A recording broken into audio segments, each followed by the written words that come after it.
Jai Bhim friends, Jai Jyoti. The title of our presentation is Indifferentism, a disease of Indian caste culture, उदासीनतावाद भारतीय जाति संस्कृति का एक रोग. So this is the title of our presentation. Now see the contents. Preamble. What is indifferentism? Origin of indifferentism, effect of indifferentism, anti-national character of indifferentism, formation of a nation, and examples of social indifferentism. So this is the content. ये सारी जो बातें हैं हम इस presentation में पढ़ेंगे, इसको जानने की कोशिश करेंगे. तो मित्रों, ये जो टर्म है इंडिफरेंटिज्म, ये क्या है, इसके बारे में हम जानकारी लेंगे. We Indians are plagued with discords and disunity. तो भारत के अंदर जो सामाजिक रचना है उसमें एक किस्म का विवाद है, डिस्कॉर्ड है, और ये विवाद की वजह से डिसयूनिटी है. So this is the social and communal situation in India. तो ये बात पहले हमें एक्सेप्ट कर लेनी चाहिए, इसको स्वीकार करना चाहिए कि भारत में विविध विचारों की वजह से एक विवाद है, एक मतभिन्नता है, और उसकी वजह से भारत में सही माने में एकता नहीं है, सही माने में. So that we have to emphasise. This discord and disunity is at the levels of caste, community and nation. तो ये जो भिन्नता है, ये मतभेद है, डिस्कॉर्ड्स है, और ये डिस्कॉर्ड्स की वजह से there is disunity, isn't it? एकता नहीं है. क्यों एकता नहीं है? तो विभिन्न मत प्रभाव भारत के अंदर है.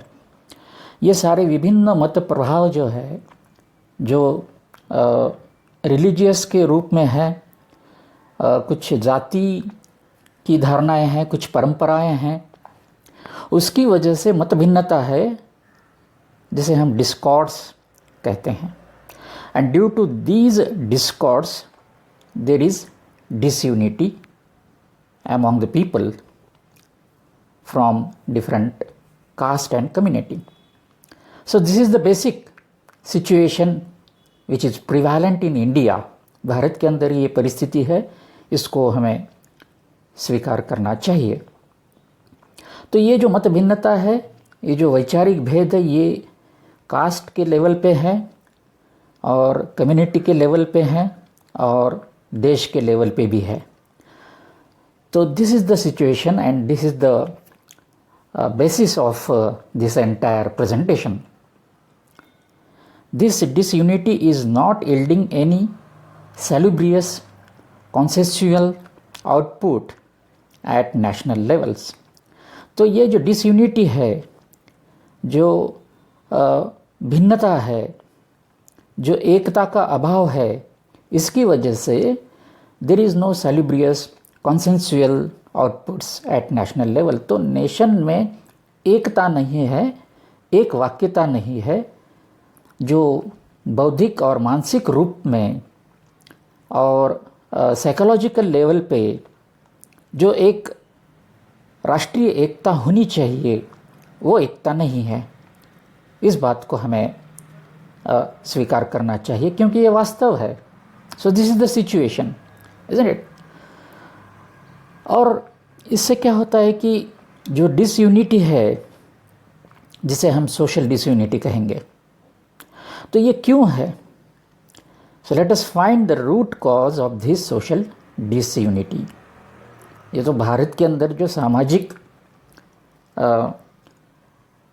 एकता नहीं है, तो ये सामाजिक एकता क्यों नहीं है, इसके बारे में थोड़ा सा हम सोच विचार करेंगे. इसका रूट कॉज क्या है, isn't it?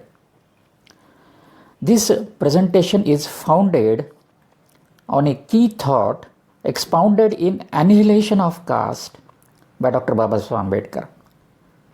Doctor Baba Saheb Ambedkar ने जो एक एनिहिलेशन ऑफ कास्ट नाम का एक भाषण 1936 में बनाया था, लेकिन वो भाषण हो नहीं पाया, वो डिलीवर नहीं हुआ वो भाषण। तो बाबा साहब ने उसे किताब के रूप में प्रसिद्ध किया है, जिसका नाम है एनिहिलेशन ऑफ कास्ट, जाति निर्मूलन।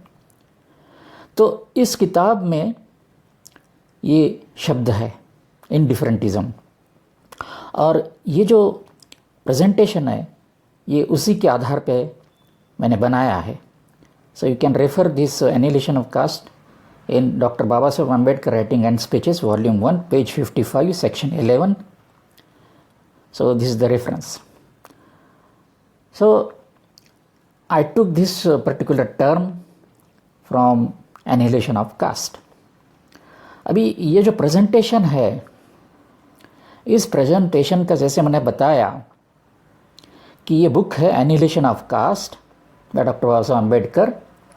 उसमें बाबा साहब अम्बेडकर डिसयूनिटी की बात करते हैं, यूनिटी नहीं है, एकता का अभाव, इसके बारे में बाबा साहब इस किताब में बात करते हैं। बाबा साहब कहते हैं कि जिसे हिंदू कहते हैं, हिंदू धर्म कहते हैं, उस हिंदू धर्म के अंदर एकता नहीं है, क्योंकि वहाँ पे जाति है, और जाति की वजह से ये जो हिंदू नाम का जो धर्म है ये सही धर्म नहीं है।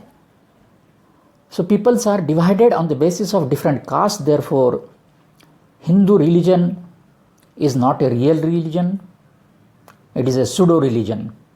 So this is the fact. Baba Saheb compares religious unity among Muslims and Sikhs and further questions why unity is lacking among Hindus। तो बाबा साहब इस किताब में तुलना करते हैं हिंदू धर्म की मुस्लिम और सिख धर्म के साथ, और प्रश्न करते हैं कि मुस्लिम और सिख धर्मों के अंदर एक यूनिटी है, एकता है, और ये जो एकता है हिंदू धर्म के अंदर नहीं पाई जाती है, क्योंकि हिंदू धर्म के अंदर डिविजन्स है, बहुत सारी जातियां हैं, और उसकी वजह से हिंदू धर्म के अंदर एकता नहीं है, एकता का अभाव हिंदू धर्म के अंदर दिखाई पड़ता है। So Hindus are divided people. On the contrary, Muslims and Sikhs show unity among themselves. So this is the fact and reality that we have to accept. Dr. Baba Saheb Ambedkar's quest ends up with the explanation of a term, indifferentism, henceforth social indifferentism। तो इस किताब में बाबा साहब अम्बेडकर ये जानने की कोशिश करते हैं, हमें समझाने की कोशिश करते हैं कि हिंदू धर्म के अंदर यूनिटी क्यों नहीं है। Why the Hindu people lacks unity, which is found in Muslim religion as well as Christian and Sikh religion. There is disunity among Hindus. So Baba Sahib questions why there is disunity among Hindus, और ये disunity होने की वजह से बाबा साहब कहते हैं कि there is a kind of indifferentism among Hindus। तो ये indifferentism जो टर्म बाबा साहब यूज़ करते हैं अपनी किताब में एनिहिलेशन ऑफ कास्ट में, ये सोशल कॉन्टेक्स्ट में है, सामाजिक संदर्भ में इंडिफरेंटिज्म इस शब्द का प्रयोग बाबा साहब करते हैं।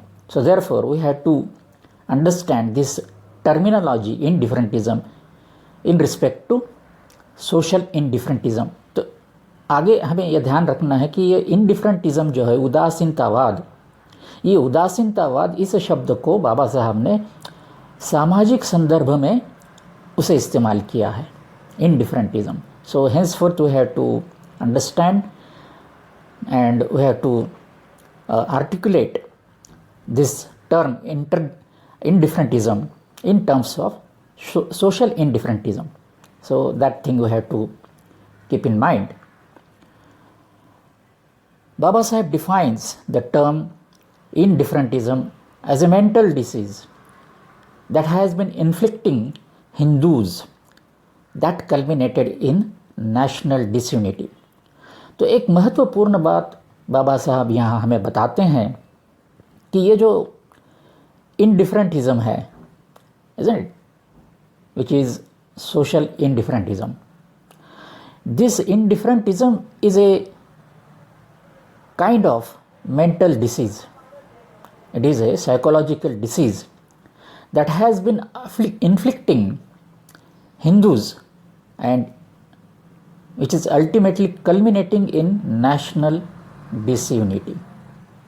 तो ये इंडिफरेंटिज्म है, सामाजिक उदासीनतावाद, सामाजिक तटस्थतावाद जिसे हम कहेंगे, तटस्थता मराठी में जिसे हम कहेंगे इंडिफरेंटिज्म मीन्स तटस्थता या उदासीनता. तो ये इंडिफरेंटिज्म जो है, it is A mental disease of Indian peoples, and this disease has been culminated in national disunity, जिससे राष्ट्रीय एकता बन नहीं पा रही है भारत के अंदर सही माने में.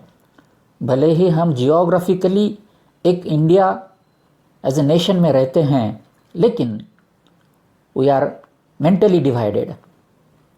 हम मानसिक रूप से एक देश नहीं है.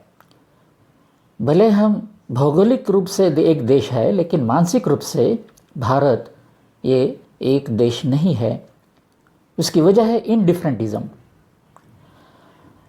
In this context doctor Baba Saheb Ambedkar says indifferentism is the worst kind of disease that can infect a people. Why is the Hindu so indifferent? In my opinion, this indifferentism is the result of caste system, which has made Sanghatan, that is unity and cooperation, even for a good cause, impossible. So बाबा साहब ये बताते हैं कि ये इंडिफरेंटिज्म जो है, सामाजिक उदासीनतावाद, ये सामाजिक उदासीनतावाद ये क्या है? एक भयानक किस्म का मानसिक रोग है जिससे लोग प्रभावित हो गए हैं. भारत के लोग इससे प्रभावित हुए हैं. इंडिफरेंटिज्म is the worst kind of disease that can infect a people. Why is the Hindu so indifferent? ये हिंदू समाज के जो लोग हैं, हिंदू जात धर्म के जो लोग हैं, वो इंडिफरेंट क्यों हैं? इतने उदासीन, सामाजिक रूप से इतने उदासीन क्यों हैं? In my opinion, this indifferentism is the result of the caste system, which has made Sanghatan, that is unity and cooperation, even for a good cause, impossible. तो बाबा साहब ये भारतीय जाति व्यवस्था को यहाँ पर दोषी बताते हैं, जिसकी वजह से इंडिफरेंटिज्म नाम का एक मानसिक रोग, सामाजिक उदासीनतावाद नाम का एक मानसिक रोग भारतीय लोगों को लगा हुआ है, जिससे ये लोग प्रभावित हुए हैं. उसका कारण है caste system. Because caste system is a social division which divides people physically as well as mentally. तो ये इसका कारण बाबा साहब बताते हैं कि जाति व्यवस्था की वजह से लोग फिजिकली और मेंटली डिवाइडेड है, एक दूसरे से अलग अलग रहते हैं, एक दूसरे से मानसिक रूप से बहुत अलग अलग होते हैं. वो उनका मनोमिलन हुआ ही नहीं बिकॉज ऑफ कास्ट सिस्टम. अगर भारत के जो लोग हैं उनका मनोमिलन हुआ नहीं है, तो नेचुरली उनके अंदर एक दूसरे के प्रति उदासीनतावाद है, इंडिफरेंटिज्म है। एक जाति समूह दूसरे जाति समूहों के साथ उदासीनता से व्यवहार करता है, एक जाति समूह के लोग दूसरे जाति समूह के लोग से कुछ लेना देना ही नहीं, इस प्रकार से बर्ताव करते हैं, इसे कहते हैं indifferentism. So therefore I read this important sentence and quote of Baba Saheb again. Indifferentism is the worst kind of disease that can infect a people. Why is the Hindu so indifferent? In my opinion, this indifferentism is the result of caste system which has made Sanghatan, unity and cooperation even for good cause impossible. एक अच्छे विधायक कार्य के लिए भी, राष्ट्रीय विधायक कार्य के लिए भी ये जाति व्यवस्था से उत्पन्न इंडिफरेंटिज्म एक घातक रोग है, जिसकी वजह से अच्छे काम भी भारत के अंदर हो नहीं पा रहे हैं, जिसे हम सृजनशील या क्रिएटिव वर्क्स जिसे कहेंगे, उसके लिए जो कोऑपरेशन लगता है एक दूसरे का, वो मिल नहीं पाता, और इसीलिए संगठन और यूनिटी भारत के अंदर हो नहीं पाती। ये उसका कारण है। तो इस बात को बहुत अच्छी तरह से हमें समझना है। तो यहाँ पर मैंने इसका ट्रांसलेशन किया है क्योंकि ये बहुत इम्पॉर्टेंट कोटेशन है बाबा साहब का इसी किताब में, एनिहिलेशन कास्ट में। तो इसे हिंदी में भी आप पढ़ लीजिए। इस संदर्भ में डॉक्टर बाबा साहब अम्बेडकर कहते हैं, उदासीनता सबसे खराब बीमारी है जो लोगों को संक्रमित करती है। हिंदू इतना उदास क्यों है?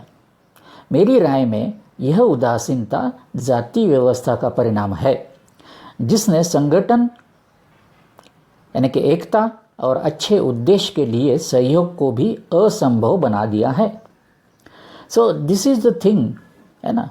राष्ट्र का निर्माण करने के लिए जो राष्ट्र के लोगों को आपस में सहयोग बढ़ाना चाहिए, वो सहयोग असंभव है जाति की वजह से, जाति व्यवस्था की वजह से। भारतीय लोगों के बीच में एक दूसरे से लगाव या सहयोग का अभाव है, और यह सहयोग नहीं होने की वजह से उदासीनता पैदा होती है। एक जाति के समूहों की दूसरे जाति के समूहों के साथ उदासीनता है, और जिससे एकता बनने में दिक्कत आती है, और एक राष्ट्र बनने में भी अंतिमतः दिक्कत पैदा होती है। तो इस प्रकार से हम देखते हैं कि बाबा साहब कास्ट सिस्टम यानी जाति व्यवस्था को यहाँ पर दोषी बताते हैं, जिसकी वजह से भारत के अंदर सही माने में मानसिक स्तर पर एकता निर्माण नहीं हुई है। अगर मानसिक स्तर पे, साइकोलॉजिकल लेवल पे एकता तैयार नहीं होती है तो सही राष्ट्र बनता ही नहीं। तो इस प्रकार से ये एक बहुत इम्पॉर्टेंट बात बाबा साहब यहाँ बताते हैं। Indifferentism is a kind of psychological disease that is affecting or infecting the people in India। तो इस प्रकार से बाबा साहब कहते हैं कि मुस्लिमों में संगठन है, सिख लोगों में है, और हिंदू में वो संगठन दिखाई नहीं पड़ता। और इस किस्म का जो एक मानसिक रोग है उसे बाबा साहब कहते हैं indifferentism. So here we have to emphasise this terminology, indifferentism, उदासीनतावाद। So this is the explanation of this particular terminology, that is indifferentism। अभी ये जो indifferentism है, इसको थोड़ा सा हम डिफाइन करने की कोशिश करते हैं on the basis of dictionary. तो डिक्शनरी में जो मीनिंग है indifferentism का, वो है, उसका हिंदी में अनुवाद होता है उदासीनतावाद, या मराठी में तटस्थतावाद। तटस्थतावाद मराठी में, और हिंदी में उदासीनतावाद कहेंगे हम उसे। सो इंडिफरेंटिज्म यानी कि उदासीनतावाद is lack of feeling for or against something. ये क्या है? This indifferentism is a lack of feeling for or against something, और it is apathy for something, apathy for something. किसी भी चीज़ के लिए, उसके लिए और उसके अगेंस्ट कोई फीलिंग नहीं होना, उसे कहते हैं उदासीनतावाद। और हमारे सरल भाषा में इसे हम कहते हैं कि हमें क्या लेना देना, मुझे क्या लेना देना। कोई बात होती है तो होने दो, मुझे क्या, हमें क्या। तो ये हमें क्या फीलिंग है। इनडिफरेंटिज्म इज़ ए फीलिंग जिसे हम इस शब्द में रख सकते हैं, हमें क्या, मुझे क्या। तो इस प्रकार से यहाँ पर हम देखते हैं कि किसी एक जाति के ऊपर अगर अन्याय होता है तो दूसरी जाति कहती है हमें क्या, मुझे क्या। वो उस जाति पे अन्याय हो रहा है तो हमें क्या। तो ये जो भावना है ये साइकोलॉजिकल किस्म की भावना है, एक मानवीय मानसिक स्तर की भावना है, जिसे बाबा साहब कहते हैं indifferentism. So indifferentism is a lack of feeling for or against something और apathy for something, that is हमें क्या। तो ये फीलिंग हम लेकर के हम इस भारत देश में जी रहे हैं मित्रों। Doctor Baba Saheb Ambedkar quotes this term in social context, specially Indian caste context. तो बाबा साहब इस टर्म को सामाजिक संदर्भ में इसे इस्तेमाल करते हैं, स्पेशली भारतीय सामाजिक और जाति रचना के संदर्भ में ये यहाँ पर लागू करते हैं Baba Saheb. Social indifferentism, isn't it? Indifferentism is nothing but social indifferentism emanating from the caste system is naturally extending to national disunity, making the Indian nation a pseudo nation।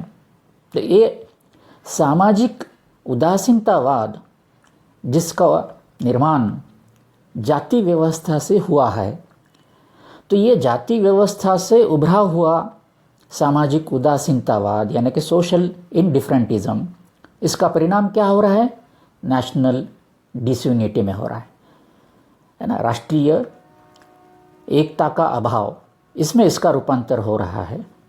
And making the Indian nation a pseudo nation, है कि नहीं। सो भारत देश को एक sudo nation यानी छद्म nation, एक झूठा देश बना रहा है ये social indifferentism। So social indifferentism is very very dangerous for disunity of India। जाति व्यवस्था से उत्पन्न सामाजिक उदासीनता स्वाभाविक रूप से एक राष्ट्रीय असमानता को जन्म दे रही है, जिससे भारतीय राष्ट्र एक छद्म राष्ट्र बन रहा है ना। भारत एक झूठा राष्ट्र है, उस सही माने में मानसिक रूप से परिपूर्ण तरीके से एक रूप भारत नहीं है, isn't it? We are mentally and psychologically divided nation। So this is the fact and this fact we have to accept। तो इस बात को हमें एक्सेप्ट करना चाहिए कि ये भारत जो है जिसे हम राष्ट्र कहते हैं, ये राष्ट्र जो है सही माने में एक झूठा और जिसे हम कहेंगे कि एक छद्म राष्ट्र बना है, isn't it? भारत एक सुडो नेशन है because of this social indifferentism. सो मित्रों, यहाँ पर ये जो बात है ये बहुत ही गहरी बात बाबा साहब ने यहाँ पे रखी है by using this term social indifferentism, isn't it? And it is a direct consequence of caste system. तो देखिए कितनी ये जाति व्यवस्था घातक है, जिसकी वजह से भारत एक छद्म राष्ट्र या सुडो नेशन, एक दिखावे पुरता जो भारत कहेंगे, एक दिखावा राष्ट्र के रूप में हमने खड़ा किया हुआ है, लेकिन सही मायने में हम एक राष्ट्र अभी भी नहीं बने हुए हैं, isn't it? So because of this indifferentism और सोशल इंडिफरेंटिज्म। तो मित्रों देखिए कितना गहरा असर है इस इंडिफरेंटिज्म का, isn't it? इंडिफरेंटिज्म तो उसका सिनोनिम है एपैथी, है ना। So indifferentism has a similar another word that is apathy. जिसे हम कहेंगे परायेपन की भावना, परायेपन की भावना, जिसकी वजह से एलिनेशन होता है, isn't it? People don't have a sympathy और empathy for each other. ये इसका परिणाम है। तो लोगों के अंदर क्या है? परायेपन की भावना है। एक जाति का दूसरे जाति के प्रति एक परायेपन की भावना है। So there is a caste indifferentism, there is a social indifferentism, and this social indifferentism is culminating into national disunity and making the India a pseudo nation. The most dangerous thing in the world is apathy, isn't it? एक quotation है, मैंने लिया है, ये ग्वालवांग कर्मप्पा ओगेन नाम के ये Trinity Dorje ऐसा उनका नाम है। ये एक लामा है, बुद्धिस्ट मॉन्क जिसे हम कहेंगे। तो उनका ये कोटेशन है। वो क्या कहते हैं? The most dangerous thing in the world is apathy. The most dangerous thing in the world is apathy.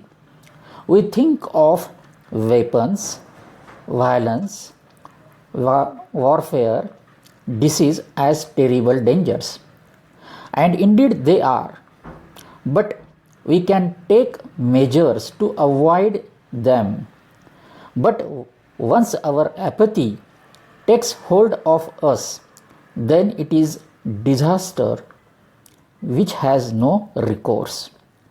तो यहाँ पर ये जो लामा है, दलाई लामा, उन्होंने ये कोटेशन दिया है। तो that quotation is also I found relevant for this particular presentation, so I quoted here this quotation. तो इसका मतलब क्या है?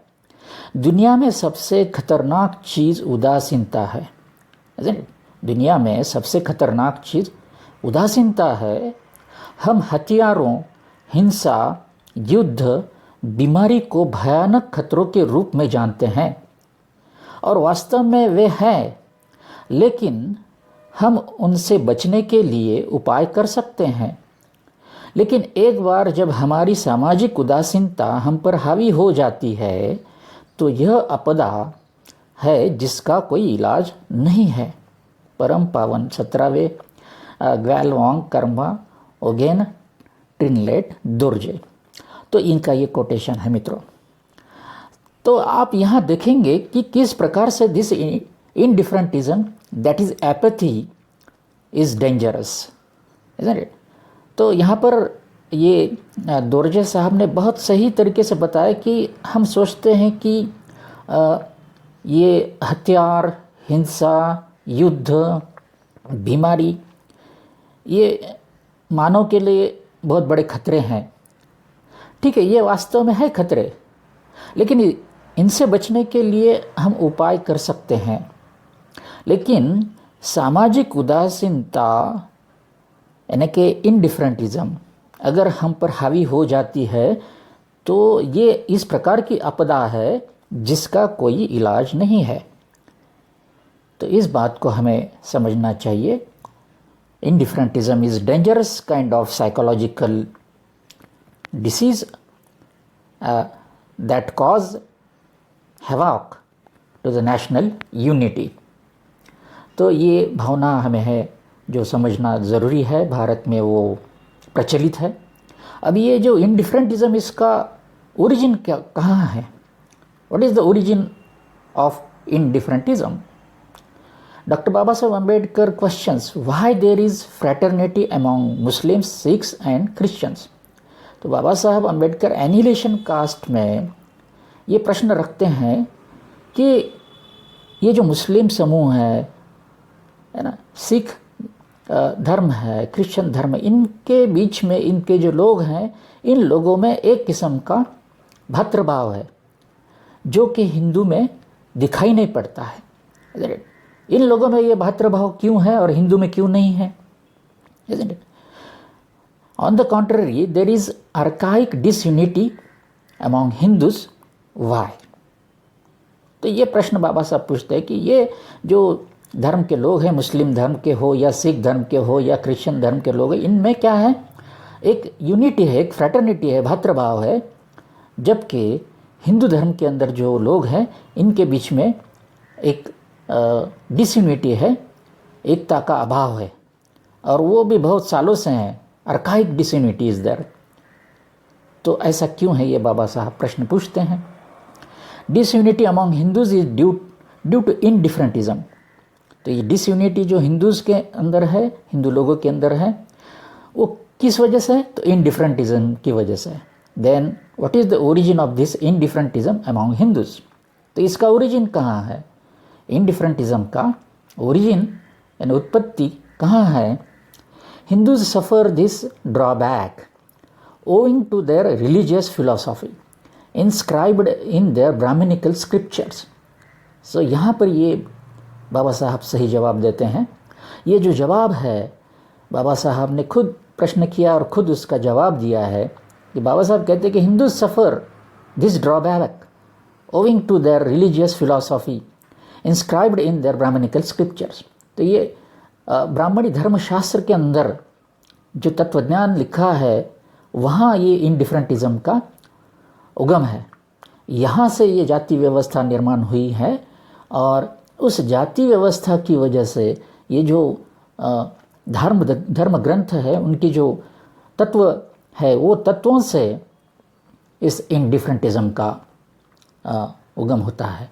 So this is the scripture written by this Brahmins, and this scripture gives and orders and ordains, isn't it, the people to follow caste, and the caste is leading to indifferentism. तो इस प्रकार से ये उसका निर्माण होता है, origin होता है। Divine religious scriptures ordain Hindus to follow caste ridden alienation leading to social indifferentism. दिव्य धार्मिक शास्त्र हिंदुओं को जातिगत अलगाव का पालन करने का आदेश देते हैं, जिससे सामाजिक उदासीनता पैदा होती है। तो यह बहुत ही महत्वपूर्ण बात यहाँ पर बाबा साहब बताते हैं कि ये जो सामाजिक अलगाववाद है, सामाजिक उदासीनता है, सोशल इनडिफरेंटिज्म है, इसका ओरिजिन, इसका निर्माण कहाँ से हुआ है? तो ये दिव्य धार्मिक शास्त्र जो जातिगत अलगाववाद को पैदा करते हैं और लोगों को उस प्रकार से बर्ताव करने का एक संदेश देते हैं, which is a divine religious order given by the scripture, है ना। तो ये बहुत महत्वपूर्ण बात है मित्रों, इसको समझ लेना ज़रूरी है। यहाँ उसका निर्माण हुआ है और यहाँ उसका उत्पत्ति स्थान है इनडिफरेंटिज्म का, सोशल इनडिफरेंटिज्म का, यहाँ पर ये उद्गम है। तो इस बात को हमें समझ लेना चाहिए।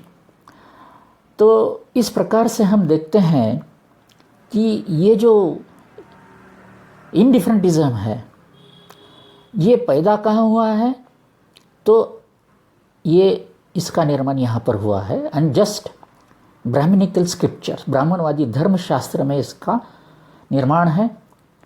उस धर्मशास्त्र ने जातिवाद बनाया और जातिवाद की वजह से अलगाववाद तैयार हुआ है।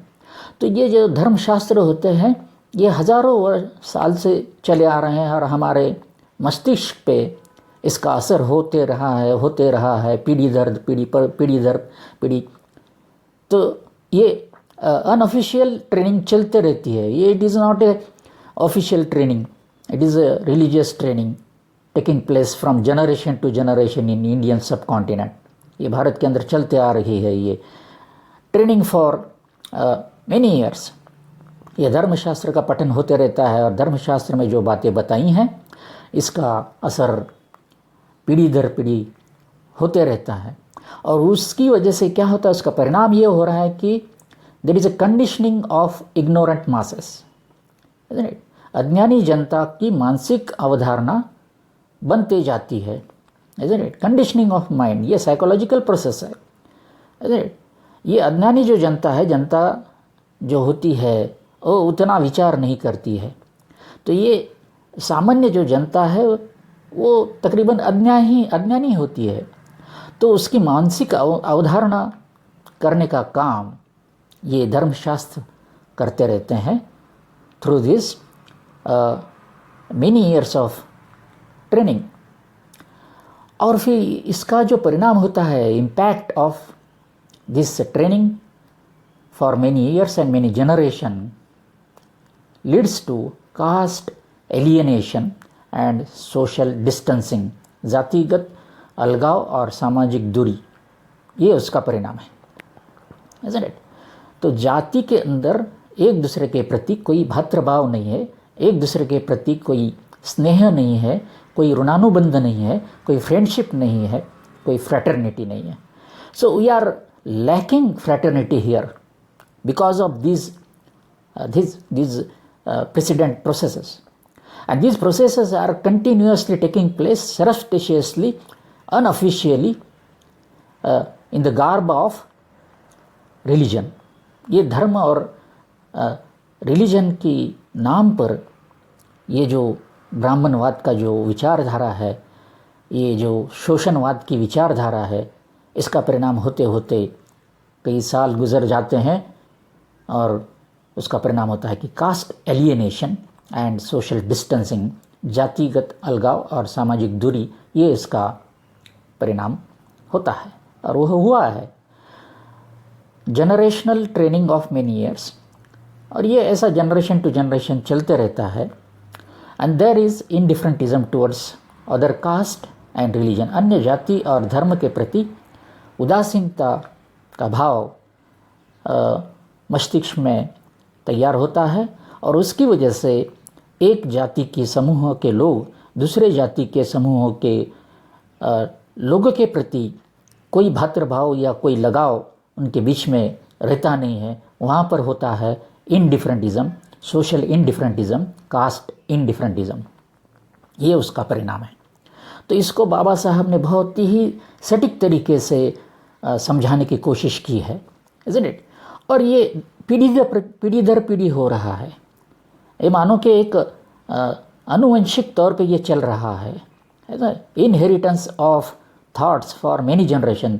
सो these thoughts are inherited, these religious and scriptural thoughts are inherited from one generation to next generation।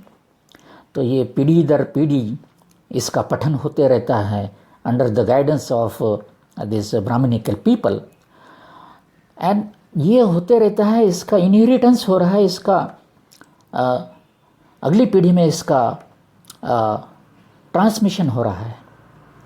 तो इससे क्या होता है, lack of humanity and fraternity, मानवता और भाईचारे की कमी हो जाती है because of this indifferentism for generation to generation.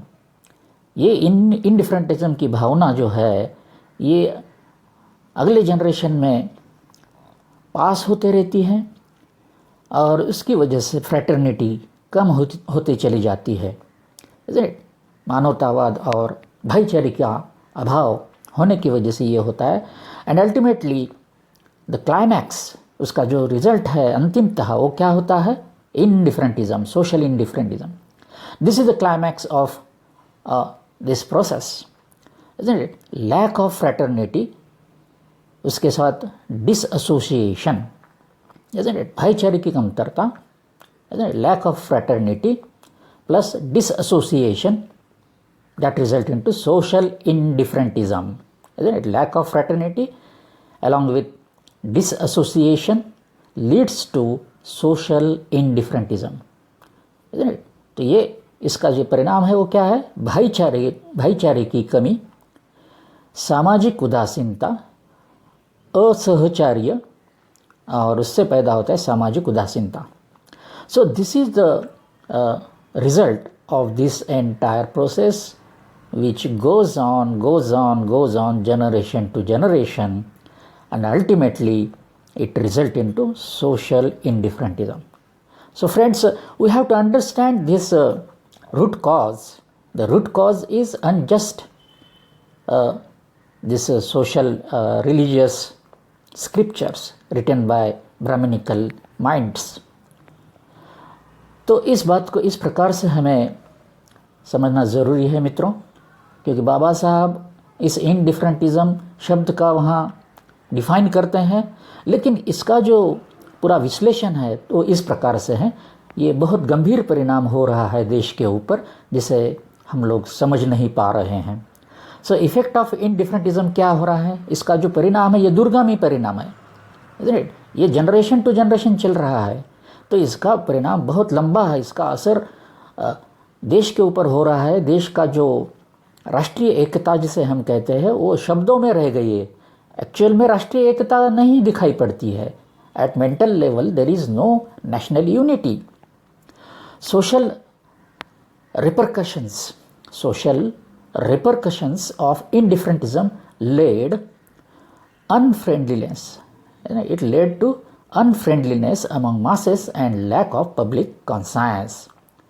तो ये जो सोशल इंडिफरेंटिज्म जो है इसका परिणाम क्या हो गया, उसका सामाजिक दूरगामी परिणाम क्या हुआ है, तो इसकी वजह से अनफ्रेंडलीनेस, अमित्रत्व की भावना among the masses and lack of public conscience, जन विवेक का भी अभाव है। इस बात को भी हमें गंभीरता से सोचना चाहिए कि भारत के अंदर पब्लिक कॉन्सायंस नहीं है, जन विवेक जिसे हम कहेंगे, जनता का जो विवेक है वो भी यहाँ पर काम नहीं करता। So we as a nation is lacking this public conscience which is a national conscience.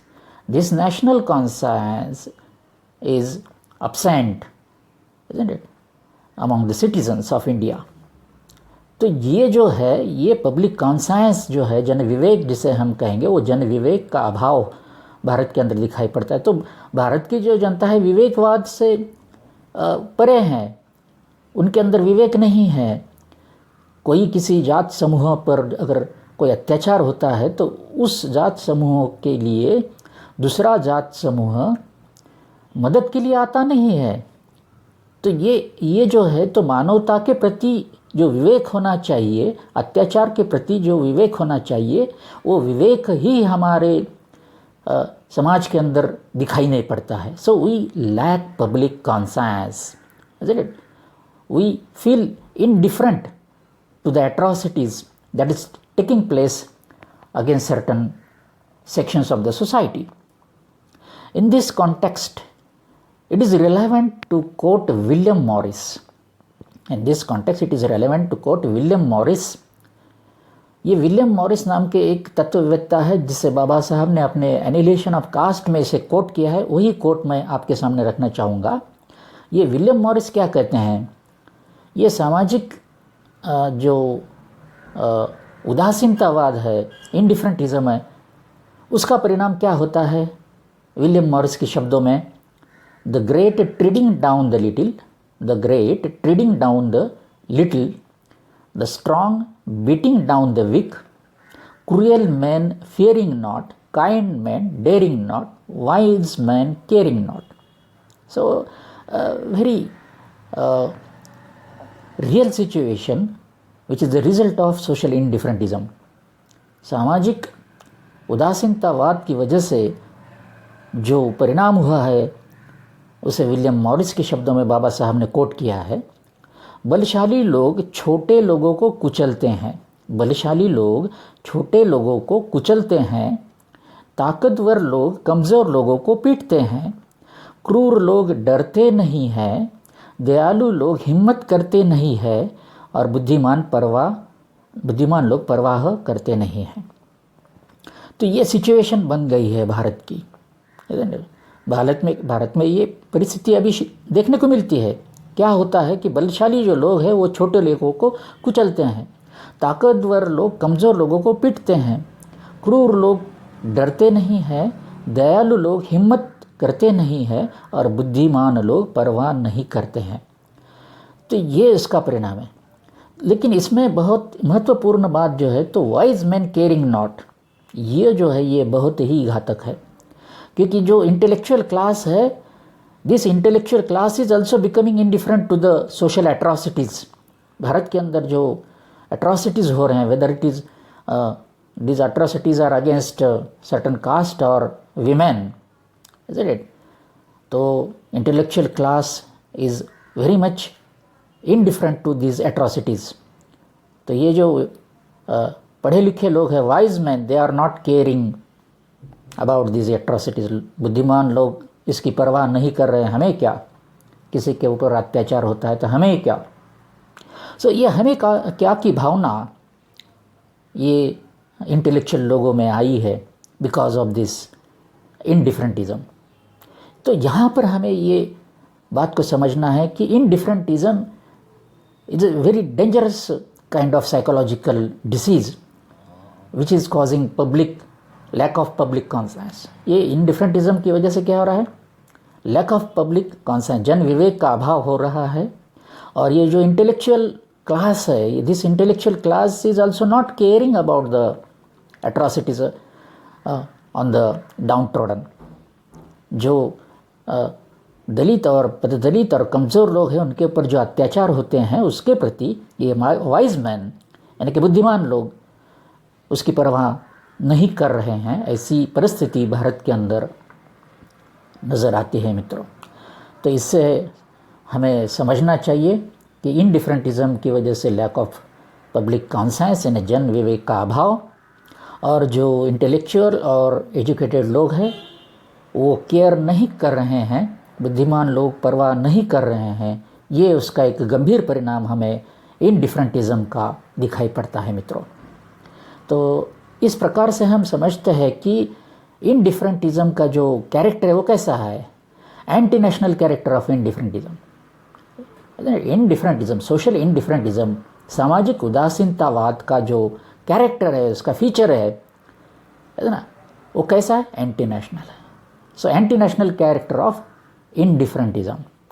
This social indifferentism arose from inhuman caste system is a persistent hurdle in the formation and realization of an Indian nation in real sense. तो ये महत्वपूर्ण बात जो यहाँ पर हम चर्चा कर रहे हैं जिसकी, कि ये सोशल इंडिफरेंटिज़म जो जिसकी उत्पत्ति कास्ट सिस्टम से हुई है ना, तो ये इसका परिणाम क्या है, सही भारत या सही राष्ट्र बनने में दिक्कत है ना, सही राष्ट्र बन नहीं पा रहा है बिकॉज ऑफ दिस सोशल इंडिफरेंटिज़म। अमानवीय जाति व्यवस्था से उत्पन्न यह सामाजिक उदासीनता वास्तविक अर्थों में भारतीय राष्ट्र के निर्माण और साकार होने में एक सतत बाधा है। तो आप देखते हैं कि कितना बड़ा परिणाम हो रहा है राष्ट्रीय स्तर पर इस सामाजिक उदासीनतावाद से। तो राष्ट्र निर्माण में इसका बहुत रोड़ा है, ऑब्स्टेकल है, isn't it? We had been conditioned to mug up that divide and rule is the dogma of Britishers. तो हम ये भी देखते हैं कि हम लोगों को ये पढ़ाया गया है, कुछ अगर हम देखते हैं कि 40 और 50, 60, 70 के दशक में जो लोग पढ़ते थे तो इतिहास में ये पढ़ाया जाता था कि divide and rule is the dogma of Britishers. ये हमको पढ़ाया गया, जो भारत के अंदर जब स्वतंत्रता मिली, पॉलिटिकल इंडिपेंडेंस मिला, उसके बाद में जो 60, 70, 80, 90 के दशक में जो लोग सीखे उनको हिस्ट्री में ये पढ़ाया गया कि divide and rule is the dogma of Britishers. British लोगों का ये तत्व था डिवाइड एंड रूल, इसको विभाजित करो और राज करो, लोगों को विभाजित करो और राज करो, ये ब्रिटिश लोगों ने बनाया हुआ तत्व है, ऐसा हमें पढ़ाया गया है। लेकिन वास्तव में क्या है मित्रों, isn't it? वास्तव क्या है? But factual evidences proves that divide and rule is the motto and principle of Brahmanical religious dogmas in the form of caste system. ये समझ लेना चाहिए हमें, वास्तव क्या है। लेकिन तथ्यात्मक साक्ष्य यह साबित करते हैं कि फूट डालो और राज करो ही जाति व्यवस्था के रूप में ब्राह्मणवादी धार्मिक सिद्धांतों का आदर्श वाक्य और सिद्धांत है। तो ये वास्तव है मित्रों, isn't it?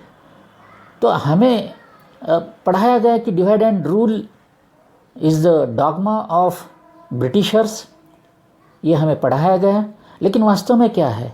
So divide and rule, this principle has its origin in a Brahminical scriptures and Brahminical dogmas of caste system, है कि नहीं? जाति व्यवस्था के अंदर ही इसका उगम है, जो जाति व्यवस्था ब्राह्मणवादी धार्मिक सिद्धांतों का आदर्श वाक्य है, isn't it? हम ये बात सोचते ही नहीं है, जो हमें पढ़ाया गया कि ब्रिटिश लोगों ने डिवाइड किया है हमें, लेकिन वो सच नहीं है मित्रों। डिवाइड तो हमें कास्ट सिस्टम ने किया है, isn't it? ये कास्ट सिस्टम जो है ये धार्मिक सिद्धांतों से उत्पन्न है, जिसे ये ब्राह्मणवादी लोगों ने इसे बनाया है, लेकिन इसको थोपा गया है ब्रिटिशों के ऊपर। तो देखिए किस प्रकार से यहाँ भारत के अंदर ये सारी बातें हो रही हैं, इसको समझना ज़रूरी है, isn't it? What are the facts? These facts we have to recheck and resettle all these things once again.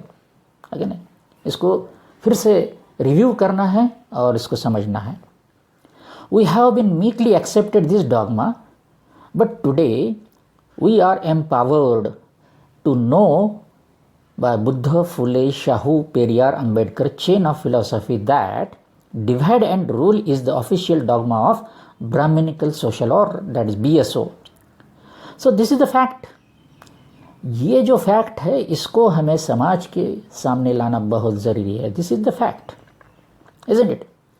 कि हमने ये जो डॉगमा है ये हमने चुपचाप मीकली एक्सेप्टेड, चुपचाप उसको एक्सेप्ट कर लिया, लेकिन आज हमें ये समझ में आ रहा है कि ये क्यों समझ में आ रहा है?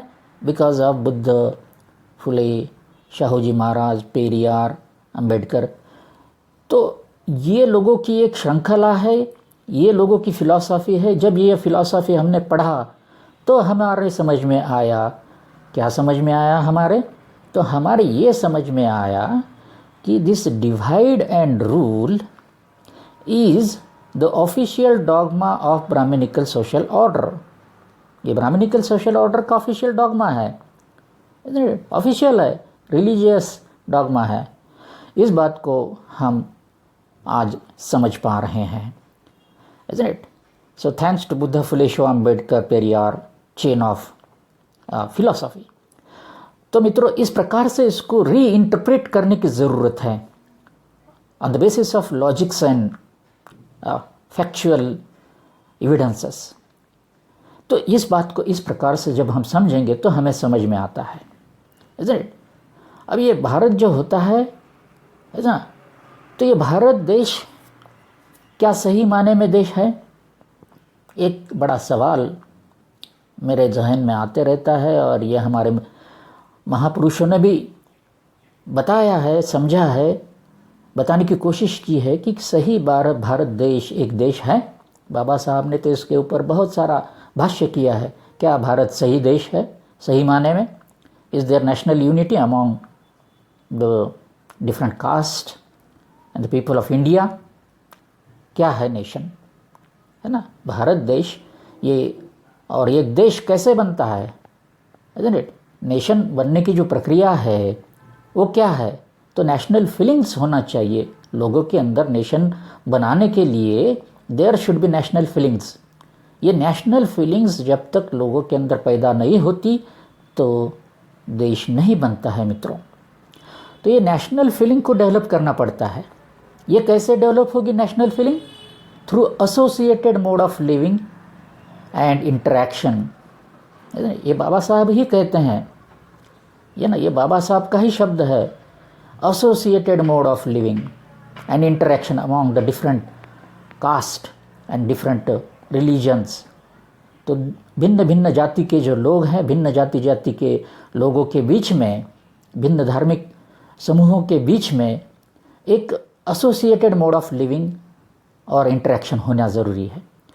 अगर वहाँ पर एसोसिएटेड मोड ऑफ लिविंग और इंटरेक्शन होता है तो वहाँ पर नेशनल फीलिंग्स पैदा होती है और फिर नेशन बनता है। सो नेशन बनने की ये प्रक्रिया है मित्रों। नेशन कैसा बनता है? तो through national feelings. National feelings कैसे बनते हैं? Through associated mode of living और interaction among the peoples of different sections, isn't it? तो ये एसोसिएटेड मोड ऑफ लिविंग होना चाहिए। तो उससे क्या होगा? फेलो फीलिंग पैदा होगी। तो देखिए किस प्रकार से ये सोशल साइकोलॉजी का उत्क्रांत होता है। सोशल साइकोलॉजी, ये सोशल सामाजिक जो भावना है वो कैसे पैदा होती है? एसोसिएटेड मोड ऑफ लिविंग और इंटरेक्शन अगर है विविध जाति समूहों में, तो फिर लोगों के बीच में एक फेलो फीलिंग, एक फ्रैटर्निटी, एक भातृभाव पैदा होगा। So this fellow feeling is important, isn't it? ये फेलो फीलिंग अगर पैदा होती है तो उसका परिणाम क्या होता है? तो उसका परिणाम होता है social coherence and mental bonds. मानसिक बंध निर्माण होते हैं, ऋणानुबंध तैयार होते हैं लोग समूहों में, विविध जाति समूहों में, विविध धार्मिक समूहों में, ये विविध विचारों में एक सोशल सामाजिक बंध और मानसिक बंध, एक ऋणानुबंध तैयार होता है, एक स्नेह भाव पैदा होता है, इज़न्ट इट? जिसे हम फेलो फीलिंग कहते हैं। ये फेलो फीलिंग बढ़ते बढ़ते एक सामाजिक बंध और मानसिक स्तर पर लोग एक दूसरे के साथ मिलजुल जाएंगे, ये होगा। उसके आगे क्या होगा?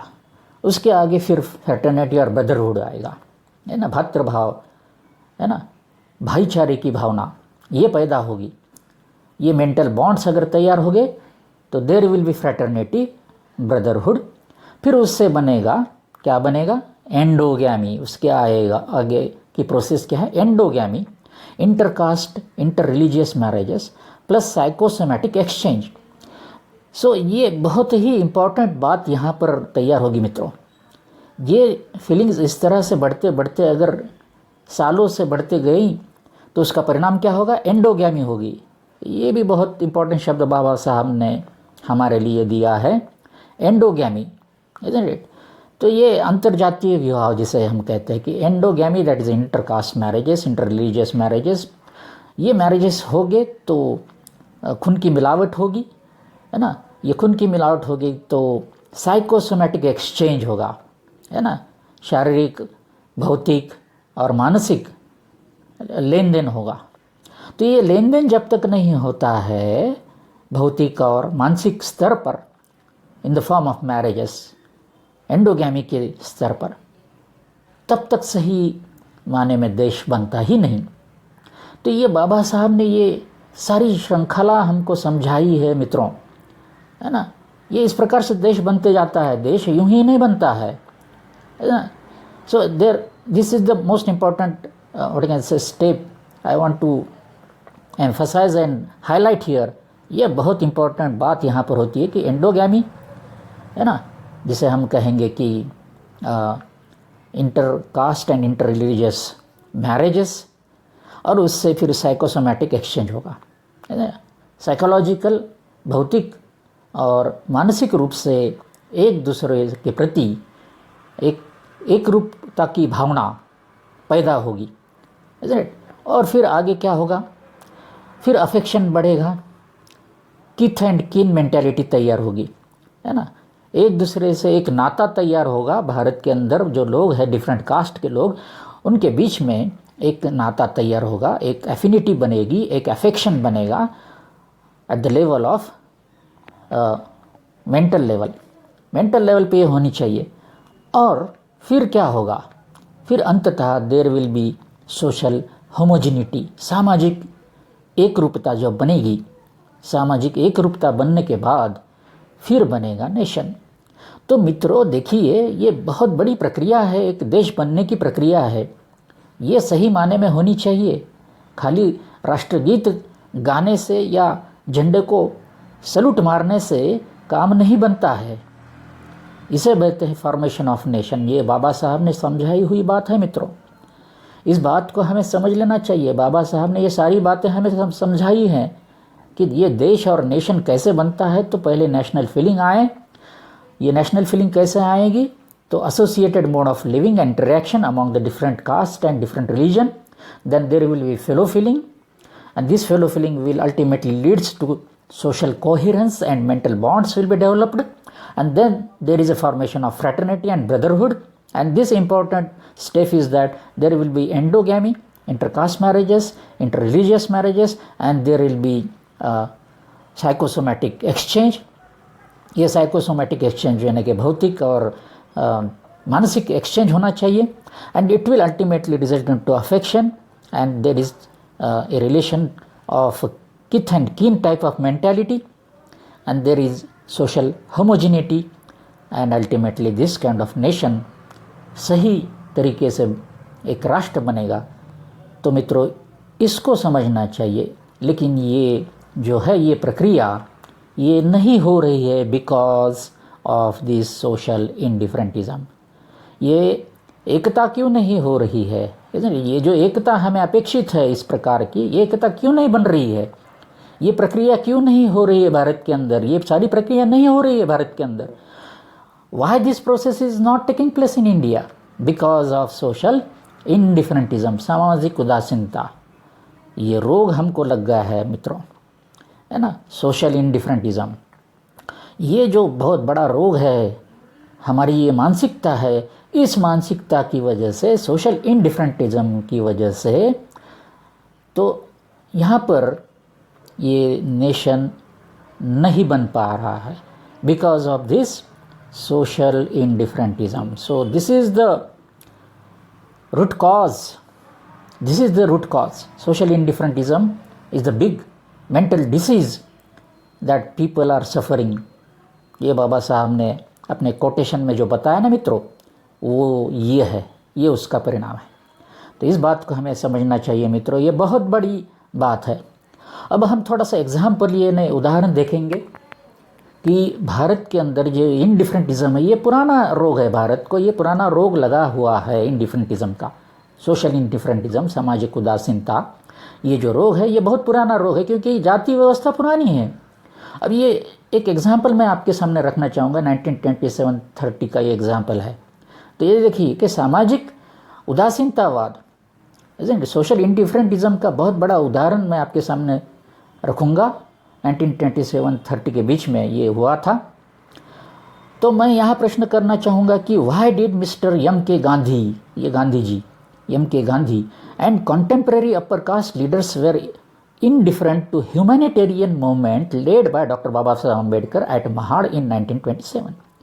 तो ये सहज प्रश्न हमारे दिमाग में आना चाहिए कि 1927 में बाबा साहब अम्बेडकर ने एक महाड़ सत्याग्रह किया था, पानी के लिए झगड़ा किया था, क्योंकि पानी तो एक बेसिक एमिनिटी है, वो हर इंसान को उसके ऊपर हक होना चाहिए पानी पीने के लिए। जो ये महाड़ के अंदर जो एक तालाब था, वहाँ बाबा साहब ने 1927 में एक सत्याग्रह किया था कि जो निचली जाति के लोग हैं उनको उस तालाब में पानी पीने की सहूलत मिलनी चाहिए। वहाँ पानी पीने के लिए लोगों के लिए बंदी थी, उस बंदी के खिलाफ बाबा साहब ने 1927 में एक संघर्ष किया था, एक बहुत बड़ा मिशन चलाया था।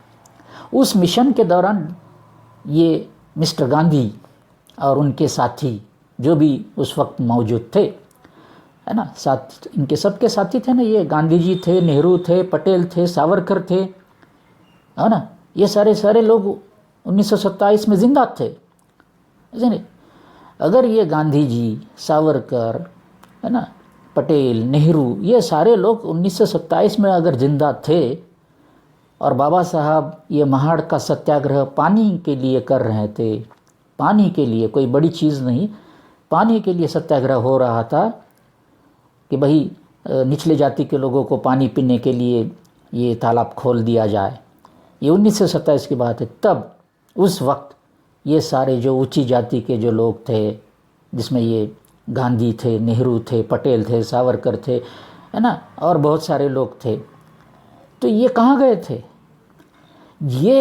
ये मानवता का एक झगड़ा, एक मानवता का ये था, मसला था, ह्यूमैनिटेरियन मोमेंट थी, ये मानवतावाद की मोमेंट थी मित्रों। इस बात को हमें समझना चाहिए। बाबा साहब ने ये जो लड़ाई यहाँ पर लड़ी 1927 में, ये कोई ऐसी लड़ाई नहीं थी कि हमें कोई ज़मीन जायदाद या पैसा दे दीजिए। ये तो मानवता का लड़ा था।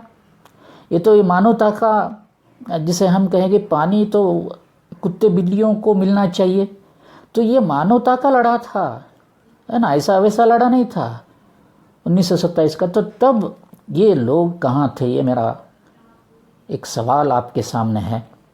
वेयर दिस पीपल, ये बड़े बड़े नाम जो गांधी, पटेल, नेहरू, सावरकर, ये लोग कहाँ थे 1927 में?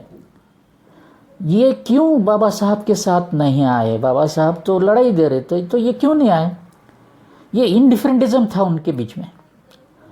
महात्मा गांधी, जिसे महात्मा कहते हैं, बहुत बड़े महात्मा थे। तो ये अगर महात्मा थे तो ये इनका महात्मापन यहाँ पर क्यों नहीं दिखाई दिया 1927 को?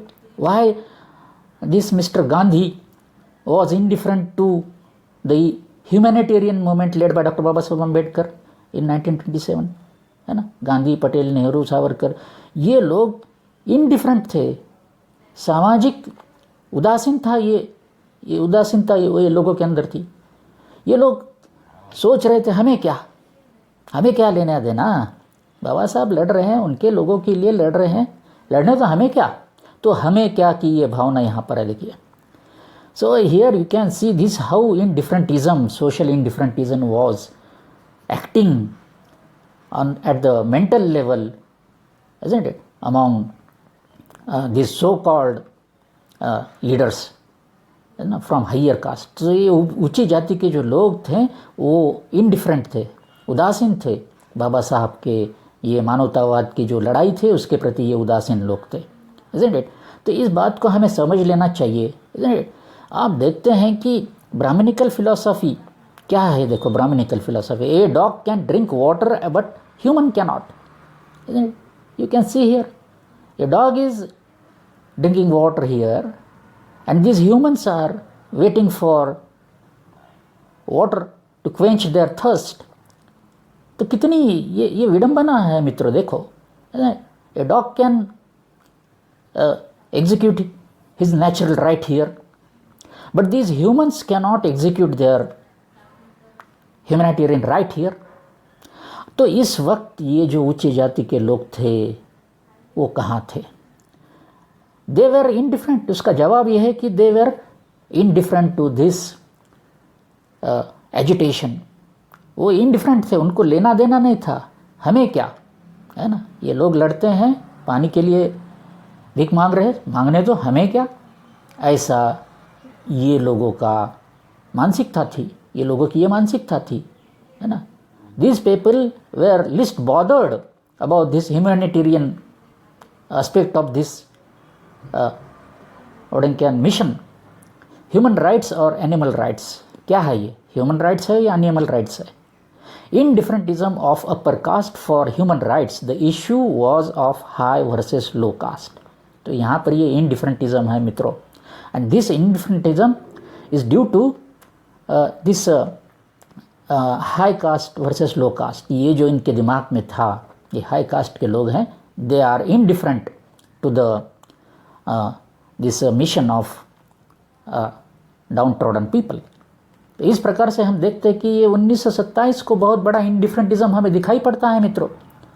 So this is the great example of indifferentism in the annals of Indian history.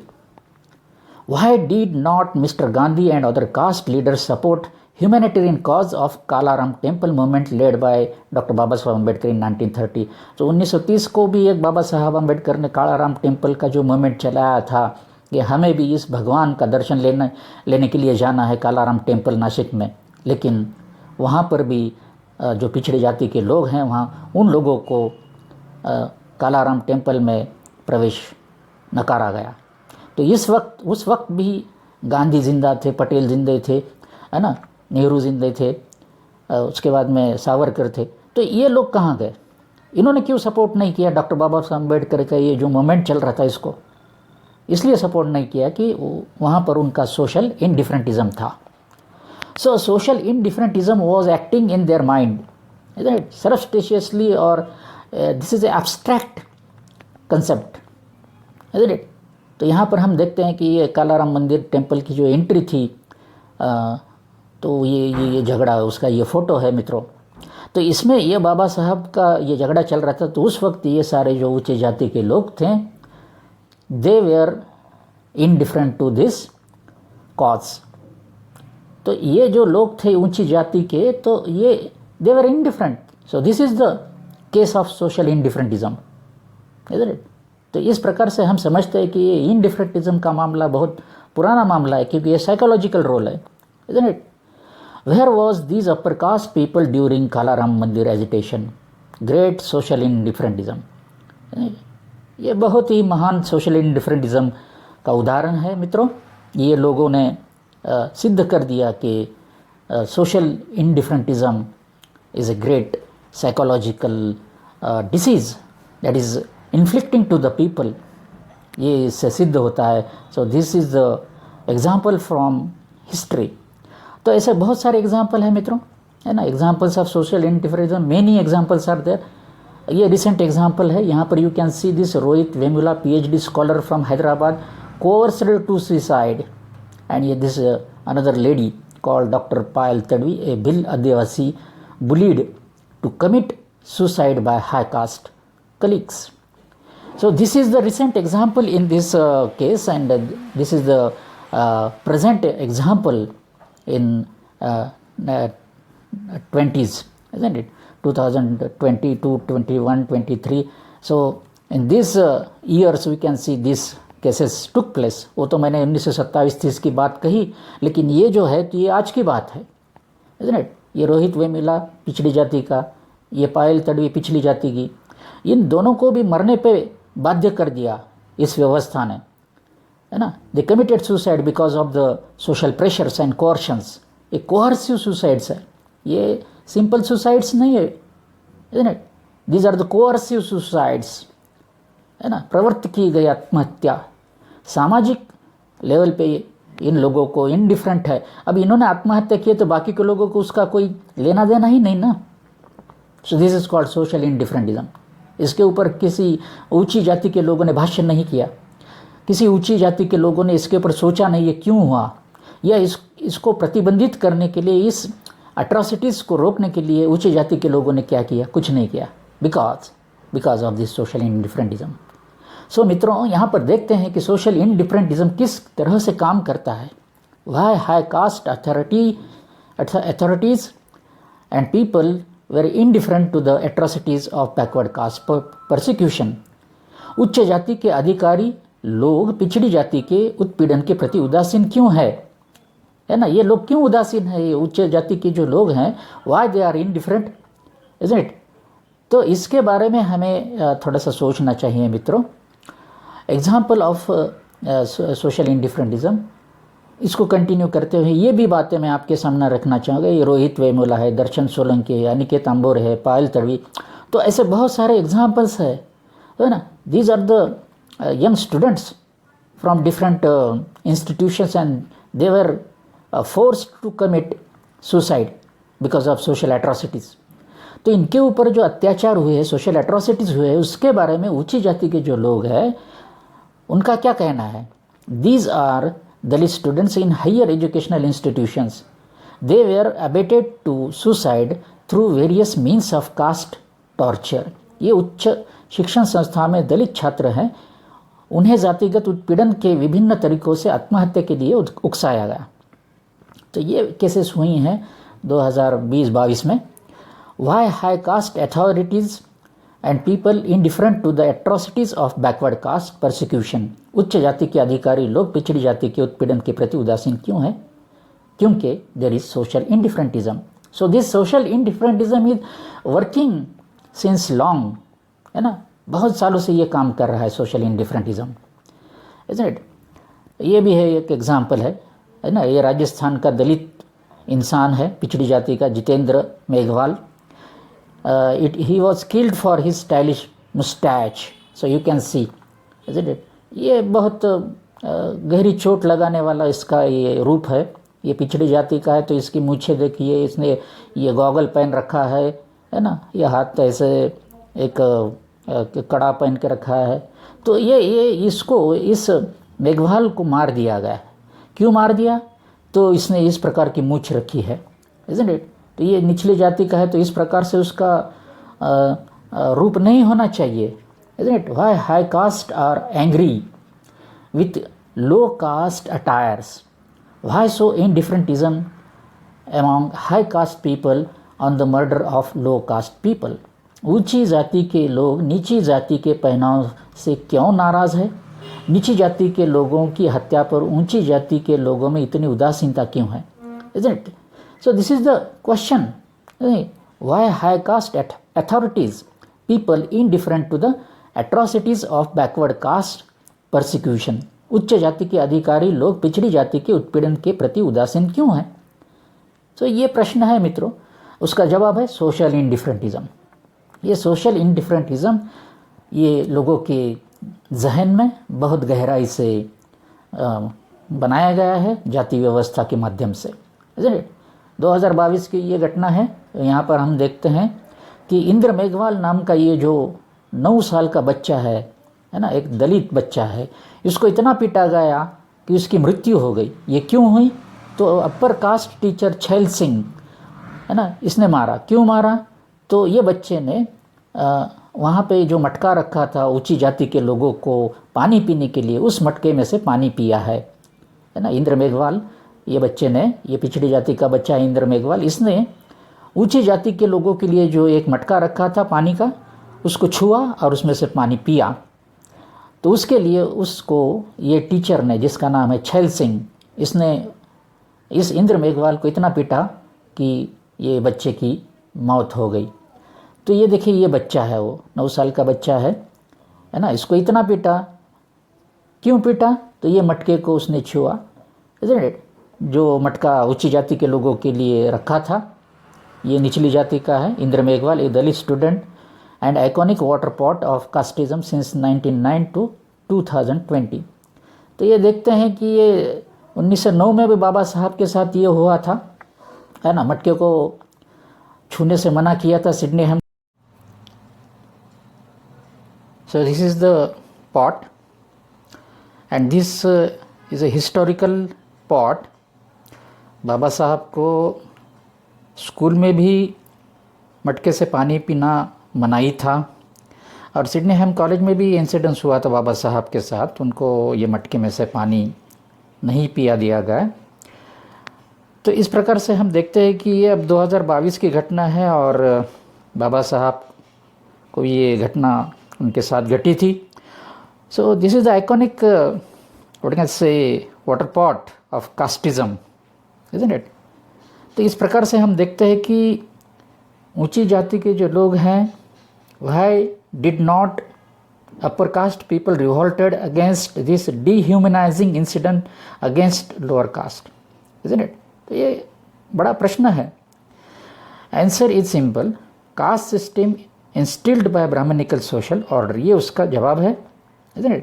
ऊंची जाति के लोग क्यों ये जो नीची जाति के लोगों के साथ जो अन्याय होता है उसके बारे में वो उदासीन क्यों होते हैं? तो उसका जवाब है this BSO, this is Brahmanical social order which is instilled in the minds of Indian people.